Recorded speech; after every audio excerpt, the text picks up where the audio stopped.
وَلَقَدْ يَسَّرْنَا الْقُرْآنَ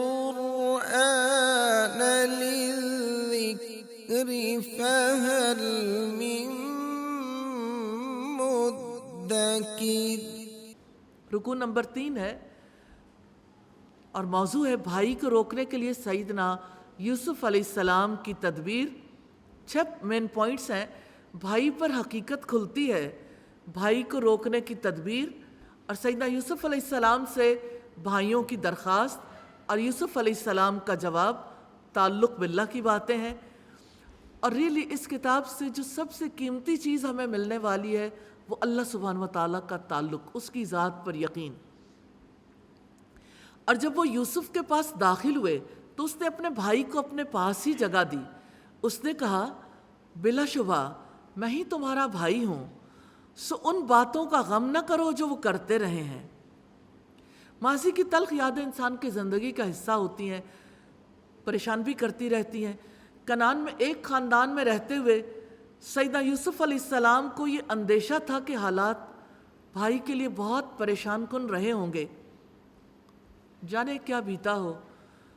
سیدنا یوسف علیہ السلام نے بھائی کو تسلی دی، اپنی محبت کا یقین دلایا۔ پھر جب یوسف نے انہیں ان کے سامان کے ساتھ تیار کر دیا تو اپنے پینے کا برتن اپنے بھائی کے کجاوے میں رکھ دیا۔ پھر ایک اعلان کرنے والے نے اعلان کیا، اے قافلے والو، بلا شبہ یقیناً تم لوگ چور ہو۔ انہوں نے کہا اور وہ ان کی طرف متوجہ ہوئے، ماذا تفقدون، تم کیا چیز گم پاتے ہو؟ انہوں نے کہا ہم بادشاہ کا پیمانہ گم پاتے ہیں، اور جو اسے لائے گا اس کے لیے 1 اونٹ کا بوجھ، یعنی 1 اونٹ جتنا غلہ ہوگا، اور میں اس کا ضامن ہوں۔ انہوں نے کہا اللہ کی قسم، بلا شبہ یقیناً تم جانتے ہو کہ ہم اس ملک میں اس لیے نہیں آئے کہ فساد کریں، اور ہم چوری کرنے والے نہیں ہیں۔ انہوں نے کہا اگر تم جھوٹے ہو تو اس کی جزا کیا ہے؟ انہوں نے کہا اس کی جزا یہ ہے کہ جس کے کجاوے میں وہ پایا جائے سو وہی اس کی جزا ہے، ہم ظالموں کو ایسی ہی جزا دیتے ہیں۔ چنانچہ اس نے اپنے بھائی کے تھیلے سے پہلے ان کے تھیلوں سے ابتدا کی، پھر اپنے بھائی کے تھیلے سے اسے نکال لیا۔ اس طرح ہم نے یوسف کے لیے تدبیر کی، وہ بادشاہ کے قانون کی روح سے اپنے بھائی کو نہیں رکھ سکتا تھا، سوائے اس کے کہ اللہ تعالیٰ ہی ایسا چاہے۔ ہم جس کے چاہتے ہیں درجے بلند کر دیتے ہیں، اور ہر صاحب علم سے اوپر ایک جاننے والا ہے۔ یوسف علیہ السلام نے جب اپنے کارندوں کے توسط سے یہ کہلوایا کہ یہ بتاؤ کہ جس کے سامان سے بادشاہ کا پیالہ نکلے گا اس کی کیا سزا ہے؟ قوانین تو ہر مملکت کے مقرر ہوتے ہیں، پوچھنے کی ضرورت نہیں تھی، لیکن بھائیوں نے یہ کہا کہ جس کے سامان سے نکلے اسی کو بدلے میں رکھ لو۔ یہ کنعان کا قانون تھا جو مصر والوں کو بتایا، اور یوں جب بنیامین کے سامان سے پیالہ نکلا تو یوسف علیہ السلام اسے رکھنے میں کامیاب ہو گئے۔ کذالک کدنا لیوسف، اس طرح ہم نے یوسف کے لیے تدبیر کی جس کی وجہ سے وہ اپنے بھائی کو حاصل کرنے میں کامیاب ہو گئے۔ اللہ سبحانہ و تعالیٰ نے ان کے بھائی کی دوری کو کس طرح سے قربت میں بدل دیا، ایک ایسے قانون کی وجہ سے انہیں موقع مل گیا بھائی کو روکنے کا۔ وہ بادشاہ کے قانون کی روح سے اپنے بھائی کو نہیں رکھ سکتے تھے، سوائے یہ کہ اللہ تعالیٰ چاہے۔ تو مصر کے قانون کے مطابق چوری کے بدلے میں بندے کو نہیں رکھا جاتا تھا، بلکہ اس فرد کو مارا جاتا تھا، اس سے تاوان لیا جاتا تھا۔ نرفع درجات من نشاء، ہم جس کے چاہتے ہیں درجے بلند کرتے ہیں۔ اس سے مراد یہ کہ سیدنا یوسف علیہ السلام کے لیے اللہ تعالیٰ کی مشیت کے مطابق عنایتوں اور مہربانیوں کے دروازے کھلے، اور ان کا درجہ اللہ سبحانہ و تعالیٰ نے بلند کر دیا۔ یاد رکھیے گا درجات کی بلندی کے فیصلے کسی کی محنت سے، کسی کی کوشش سے، کسی کے چاہنے سے نہیں ہوتے، اللہ کے حکم سے ہوتے ہیں، اور حکم صرف اللہ تعالیٰ کا ہے۔ درجے کی جس بلندی پر سیدنا یوسف علیہ السلام کے خواب کی وجہ سے ان کے بھائیوں کے دل میں حسد پیدا ہوا، اس کا جواب بھی ہے کہ حسد سے کسی کے درجے میں کمی نہیں آ جاتی، اللہ تعالیٰ جو چاہتا ہے کر کے رہتا ہے۔ بھائیوں کی جانب سے چوری کا الزام سنا تو معاملے کو اپنے دل میں رکھ لیا۔ انہوں نے کہا اگر اس نے چوری کی ہے، یعنی بنیامین کے سامان سے پیالہ نکلا ہے، تو اس سے پہلے اس کے بھائی نے بھی چوری کی تھی، یعنی یوسف علیہ السلام پر کھڑے کھڑے چوری کا الزام لگا دیا۔ تو یوسف نے اس بات کو اپنے دل میں چھپائے رکھا اور ان پر ظاہر نہیں کیا، یعنی تب بھی نہیں بتایا کہ میں یوسف ہوں۔ اس نے کہا یہ دل کی بات ہے، تم برے درجے کے لوگ ہو، اور جو کچھ تم بیان کرتے ہو اللہ تعالیٰ اس کو زیادہ جاننے والا ہے۔ برادران یوسف نے اپنی پاکیزگی اور شرافت کے اظہار کے لیے فوراً بنیامین کو یوسف علیہ السلام سے ملا کر اپنا رشتہ الگ کر لیا، بتا دیا کہ ہم حقیقی بھائی نہیں ہیں۔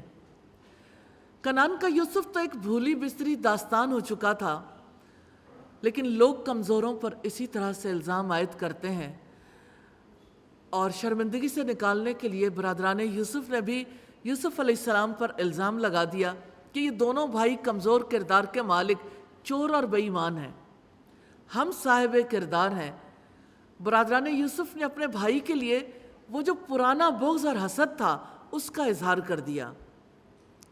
قالوا یا ایھا العزیز ان لہ ابا شیخا کبیرا، انہوں نے کہا اے عزیز، بلا شبہ اس کا باپ بہت بوڑھا ہے، سو اس کی جگہ آپ ہم میں سے کسی کو رکھ لیجئے، بلا شبہ ہم آپ کو احسان کرنے والوں میں سے دیکھتے ہیں۔ قال معاذ اللہ، یوسف نے کہا اللہ کی پناہ کہ ہم نے جس کے پاس اپنا سامان پایا ہے اس کے ماں سوا کسی اور کو رکھیں، تب تو یقیناً ہم ظالم ہوں گے۔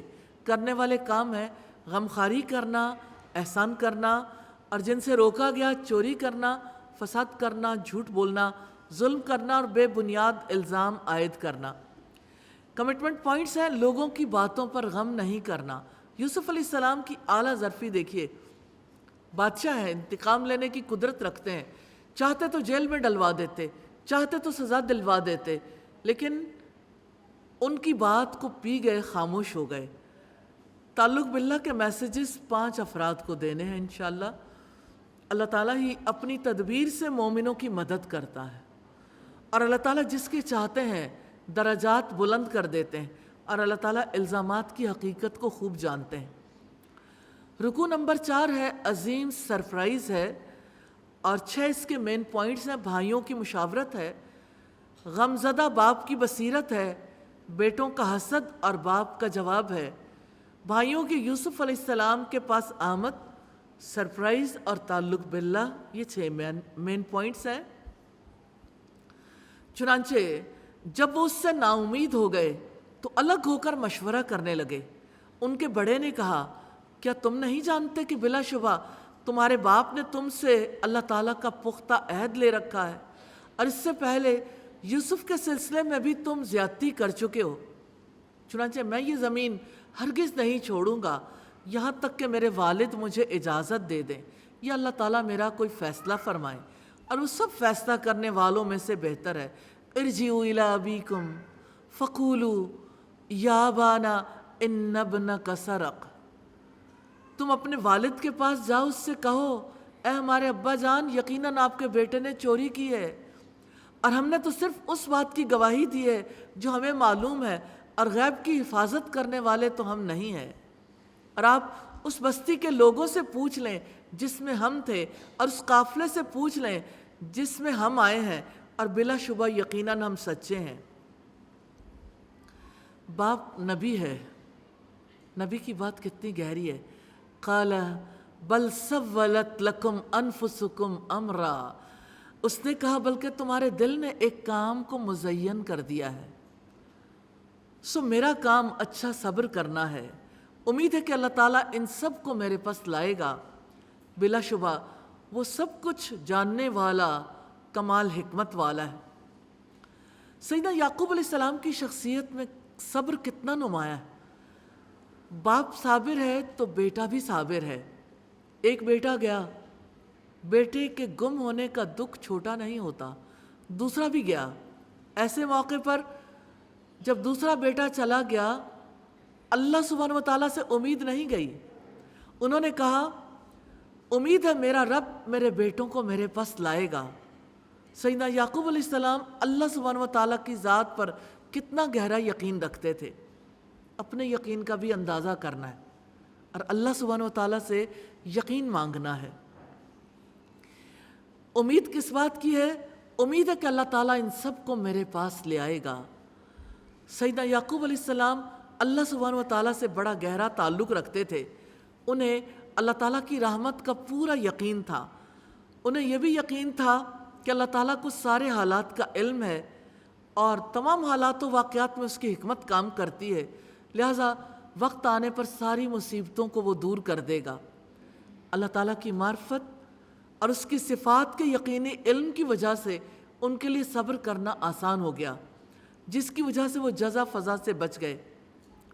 حالات کی سختیوں میں جو اللہ تعالیٰ کی مدد سے ثابت قدم رہتا ہے، اس کے دل میں امید کی کرن روشن ہو جاتی ہے.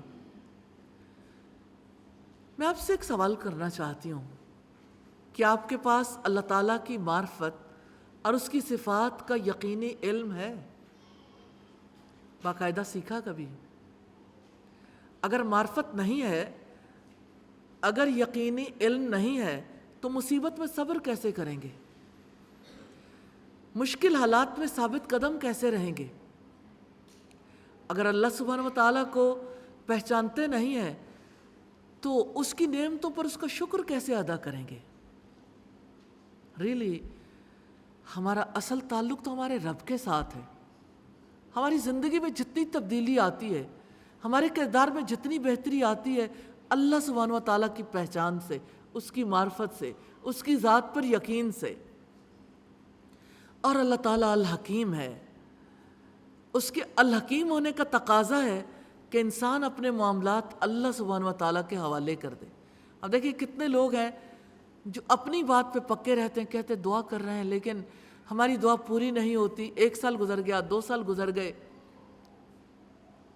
کاش ایسا ہو جائے کہ لوگ اپنے معاملات میں خود فیصلے کرنے کی بجائے فیصلہ اللہ کے سپرد کر دیں.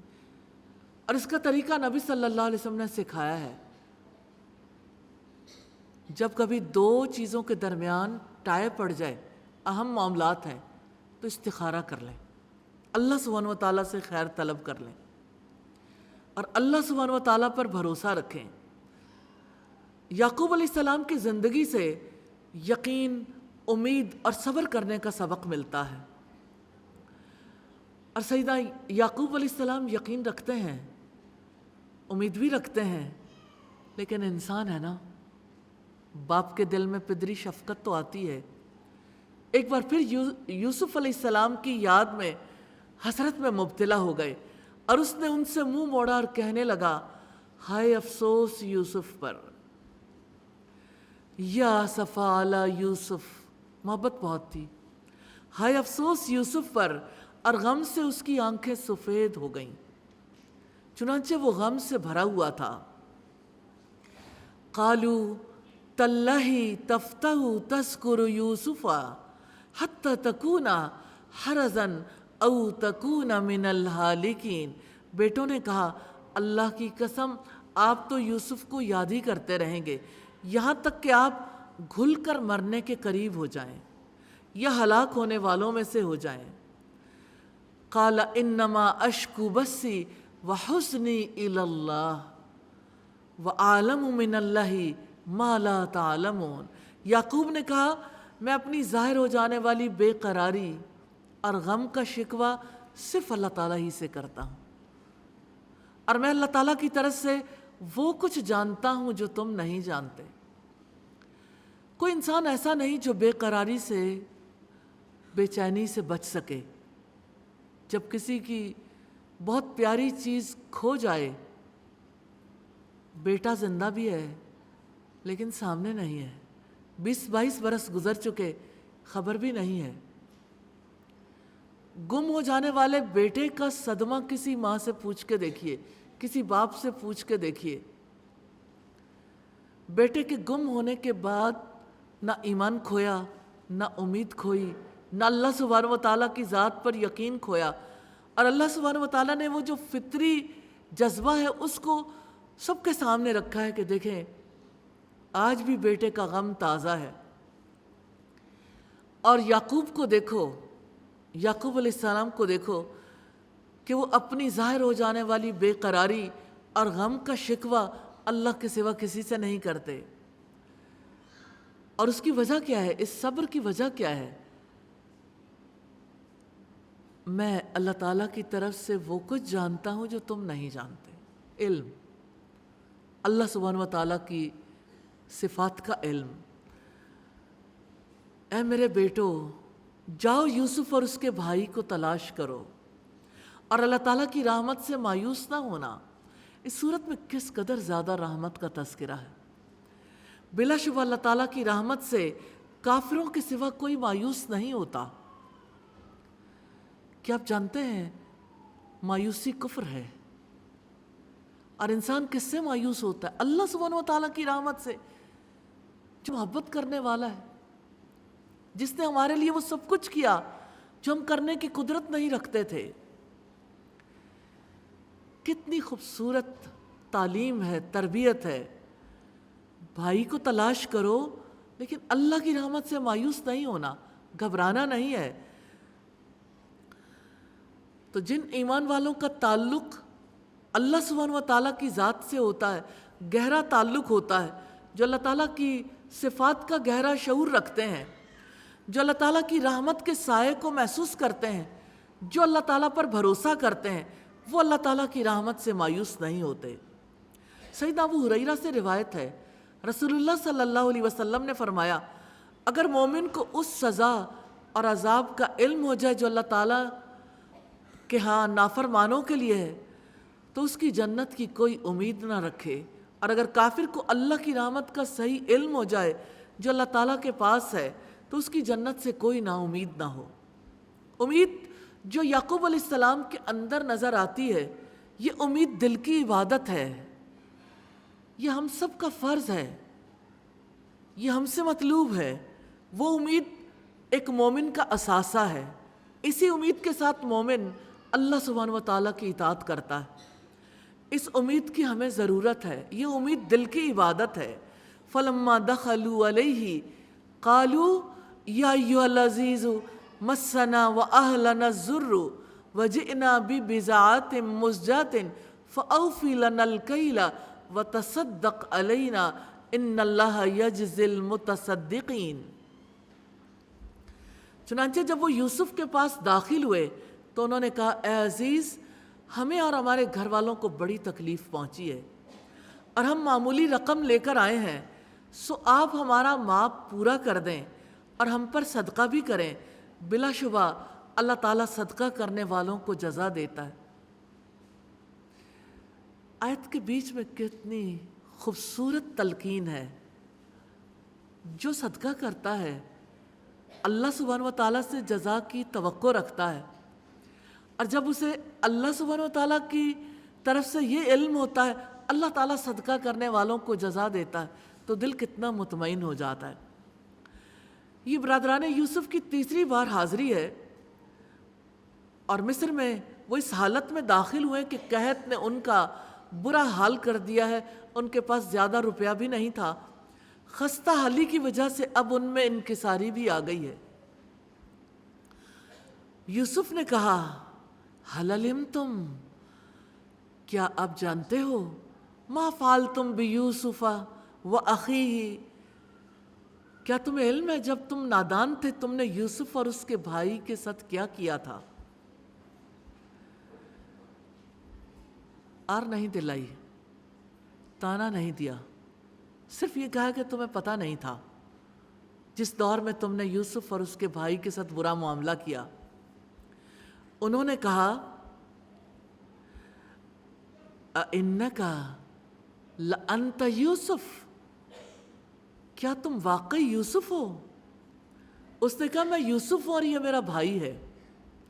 بے شک اللہ تعالیٰ نے ہم پر احسان کیا ہے۔ حقیقت یہ ہے کہ جو شخص اللہ تعالیٰ سے ڈرتا ہے اور صبر کرتا ہے تو اللہ تعالیٰ بھی نیکی کرنے والوں کا اجر بلا شبہ ضائع نہیں کرتے۔ یعقوب علیہ السلام کا صبر اور یوسف علیہ السلام کا صبر، اللہ سبحانہ وتعالیٰ نے ان واقعات میں صبر کو کس طرح سے سب کے سامنے رکھ دیا کہ دیکھو صبر کی کیسی جزا ملتی ہے دنیا میں بھی، اور اللہ صبر کرنے والوں کا اجر بلا شبہ ضائع نہیں کرتا۔ اور دو خصوصیات ہیں جو یوسف علیہ السلام کے اتنے بڑے کردار کے اندر اللہ سبحانہ وتعالیٰ نے دکھائی ہیں، اِنَّهُ مَن يَتَّقِ وَيَصْبِرْ فَإِنَّ اللَّهَ لَا يُضِيعُ أَجْرَ الْمُحْسِنِينَ۔ مثال دی اللہ سبحانہ وتعالیٰ نے یوسف علیہ السلام کی حیات سے، تقوی اور صبر سے ہی کامیابی نصیب ہوتی۔ آپ کامیاب ہونا چاہتے ہیں جس فیلڈ میں بھی ہیں، آپ دنیا میں کامیاب ہونا چاہیں، آخرت کی کامیابی چاہیں، یہی دو خصوصیات چاہیے، تقوی اور صبر۔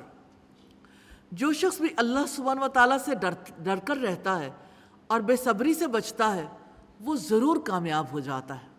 یہ ہے قصہ یوسف کا سبق کہ اللہ تعالیٰ نیکی کرنے والوں کا اجر ضائع نہیں کرتا۔ بھائیوں نے اس وقت تسلیم کر لیا، بچپن میں تسلیم نہیں کیا تھا، کتنی مدت گزر گئی۔ انہوں نے کہا اللہ کی قسم بلا شبہ یقیناً اللہ تعالیٰ نے تمہیں ہم پر فوقیت دی ہے اور بے شک ہم ہی یقیناً خطا کار تھے۔ اللہ سبحانہ وتعالیٰ جس کے چاہتے ہیں درجے بلند کرتے ہیں۔ دنیا میں لوگ ایک دوسرے سے جالس کیوں ہوتے ہیں، حسد کیوں کرتے ہیں؟ اس لیے کہ جو کچھ اللہ سبحانہ وتعالیٰ نے کسی کو پوٹینشل دیا ہے، جو اللہ سبحانہ وتعالیٰ نے کسی کو عطا کیا، لوگ اس چیز کو تسلیم کرنے کے لیے تیار نہیں ہوتے، مانتے نہیں ہیں۔ کسی کے اندر کوئی اچھی خصوصیت دیکھیں، قابلیت دیکھیں، اعتراف نہیں کرتے۔ اس اعتراف نہ کرنے کے نقصانات کتنے بڑے ہیں۔ انسان دوسرے سے کینے اور بغض میں مبتلا ہوتا ہے، حسد کرتا ہے، اور حسد کا کتنا برا انجام۔ اب بھائیوں نے تسلیم کر لیا کیونکہ یوسف علیہ السلام کا طرز عمل مثالی ہے، تانا نہیں دیا، ان کو بھی کور کیا۔ بے شک ہم ہی یقیناً خطا کار تھے۔ قال لا تثریب علیکم اليوم، یوسف نے کہا آج تم پر کوئی ملامت نہیں۔ یغفر اللہ لکم، اللہ تعالیٰ تمہیں بخش دے گا۔ وہو ارحم الراحمین، اور وہ رحم کرنے والوں میں سب سے بڑھ کر رحم کرنے والا ہے۔ جو الفاظ یوسف علیہ السلام نے کہے تھے، نبی صلی اللہ علیہ وسلم نے مکہ فتح ہونے پر یہ الفاظ کہے تھے۔ وہ بھی رمضان کا مہینہ تھا۔ اللہ سبحانہ وتعالیٰ نے اس امت پر رمضان میں بہت برکتیں نازل کی ہیں۔